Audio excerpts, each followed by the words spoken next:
Jesus speaks about the future. Matthew 24, verses 1 through 51. Scripture says, as Jesus was leaving the temple grounds, his disciples pointed out to him the various temple buildings. But he responded, do you see all these buildings? I tell you the truth, they will be completely demolished. Not one stone will be left on top of another. Later, Jesus sat on the Mount of Olives. His disciples came to him privately and said, tell us, when will all this happen? What sign will signal your return and the end of the world?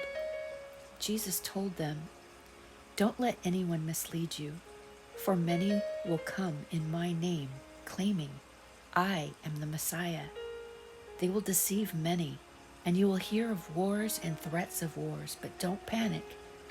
Yes, these things must take place, but the end won't follow immediately. Nation will go to war against nation and kingdom against kingdom. There will be famines and earthquakes in many parts of the world, but all this is only the first of the birth pains, with more to come. Then you will be arrested, persecuted, and killed. You will be hated all over the world because you are my followers, and many will turn away from me and betray and hate each other. And many false prophets will appear and will deceive many people. Sin will be rampant everywhere, and the love of many will grow cold. But the one who endures to the end will be saved. And the good news about the kingdom will be preached throughout the whole world, so that all nations will hear it, and then the end will come. The day is coming when you will see what Daniel the prophet spoke about, the sacrilegious object that causes desecration standing in the holy place. Reader, pay attention. Then those in Judea must flee to the hills. A person out on the deck of a roof must not go down to the house to pack. A person out in the field must not return even to get a coat. How terrible it will be for pregnant women and for nursing mothers in those days. And pray that your flight will not be in winter or on the Sabbath, for there will be greater anguish than at any time since the world began. It will never be so great again. In fact, unless that time of calamity is shortened, not a single person will survive. But it will be shortened for the sake of God's chosen ones.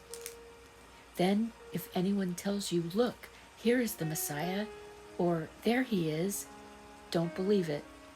For false messiahs and false prophets will rise up and perform great signs and wonders so as to deceive, if possible, even God's chosen ones.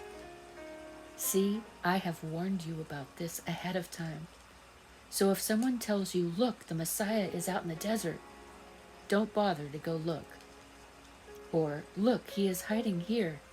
Don't believe it. For as the lightning flashes in the east and shines to the west, so it will be when the Son of Man comes. Just as the gathering of vultures shows that there is a carcass nearby, so these signs will indicate that the end is near. Immediately after the anguish of those days, the sun will be darkened, the moon will give no light, the stars will fall from the sky, and the powers in the heavens will be shaken. And then, at last, the sign that the Son of Man is coming will appear in the heavens, and there will be a deep mourning among all the peoples of the earth. And they will see the Son of Man coming on the clouds of heaven with power and great glory. And he will send out his angels with the mighty blast of a trumpet, and they will gather his chosen ones from all over the world, from the farthest ends of the earth and heaven. Now learn a lesson from the fig tree.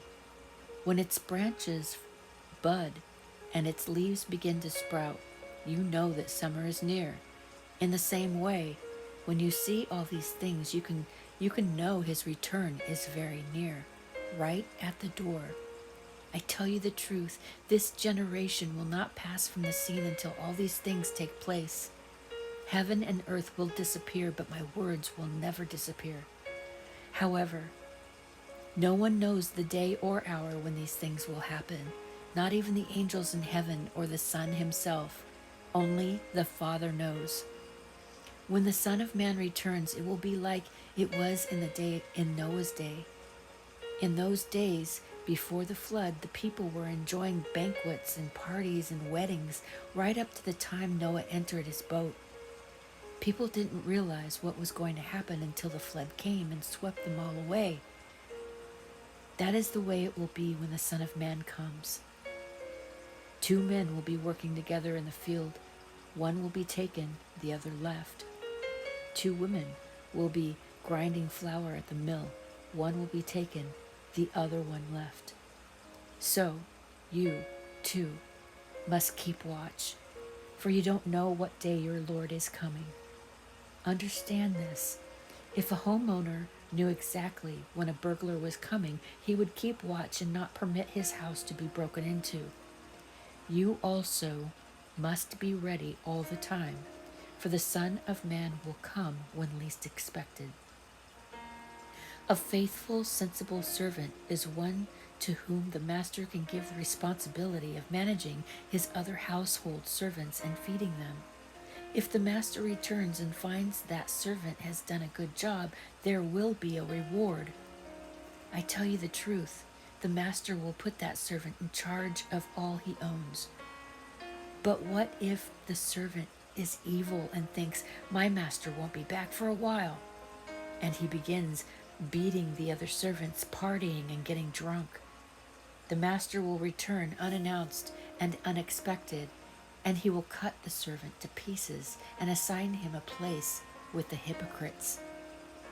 In that place, there will be weeping and gnashing of teeth.